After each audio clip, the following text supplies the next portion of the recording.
Hello everyone, আজকে আমি আপনাদের সামনে নিয়ে এসেছি তাল আগুরের শিম পিঠে। কিন্তু এই পিঠে খেতে গেলে একটু সময় সাপেক্ষ ব্যাপার, কারণ তাল আগুর পাওয়ার জন্য প্রথমেই যখন আমরা তাল পিঠে খাওয়ার জন্য তাল জোগাড় করি, সেই আটি ফেলে না দিয়ে ঘরের উঠোনে কোথাও ধুয়ে ভালো করে রেখে দিন। মাস দুয়েক পরে যে আঁকুরটা তৈরি হয়ে যাবে, তারপর তাল কেটে নিয়ে ভিতর থেকে আঁকুরগুলো সংগ্রহ করে ভালো করে ধুয়ে মিক্সারে পেস্ট করে নিন। তবে পেস্ট করার সময় খেয়াল রাখবেন খুব প্রয়োজন মতো জল দেবেন, কারণ জল বেশি দিলে মাইটাকে অনেকক্ষণ ফোটাতে হবে এবং আটাও বেশি খাবে। সেক্ষেত্রে এর যে একটা সুগন্ধ আসে সেটা কিন্তু অনেকটা কমে যেতে পারে।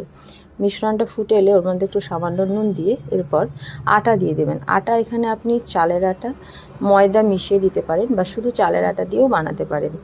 এরপর কিন্তু পুরো পদ্ধতিটা হবে যখন এটা অল্প আঁচে গ্যাসের মধ্যে ফুটবে তখনই। এবার এটা তৈরি হয়ে গেলে একটা জায়গার মধ্যে ঢেলে নিয়ে ঠান্ডা হয়ে গেলে ভালো করে হাতে দলাই মলাই করে ভিতরে যাতে গুটলি না থাকে সেরকম করে এটাকে মালিশ দিয়ে নিন। এরপর এটা লুচি বা পরোটার মতো করে লেচি কেটে বেলে নিন। তারপর ভিতরে পুর দিয়ে দিন। পুরটা আপনি আপনার পছন্দ মতো নারকেল চিনি, নারকেল গুড় বা দুধ ফুটিয়ে যে ঘন মিশ্রণটা, যেটাকে আমরা রাবড়ি বা চাঁচি বলে থাকি বাংলাতে, সেটাও দিয়ে দিতে পারেন। এরপর আমি এখানে আমার একটা অলরেডি আগে থেকে এইভাবে শিম পিঠে করা খাঁজ ছিল, সেটা দিয়ে কেটে নিয়েছি। আপনারা হাতে করে কেটে নিয়েও এটা মুড়ে দিতে পারেন।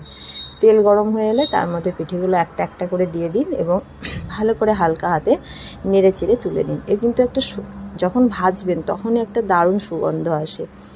একবার বানিয়ে খেয়ে দেখুন, যদি হাতে সময় থাকে এবং ঘরে আঁকুর থাকে অবশ্যই ভালো লাগবে। আর সবার কাছে একটা অনুরোধ, যদি আমার ভিডিও ভালো লেগে থাকে অবশ্যই একটা লাইক করবেন এবং চ্যানেলটা সাবস্ক্রাইব করে দেবেন। দেখার জন্য সবাইকে ধন্যবাদ। Thank you.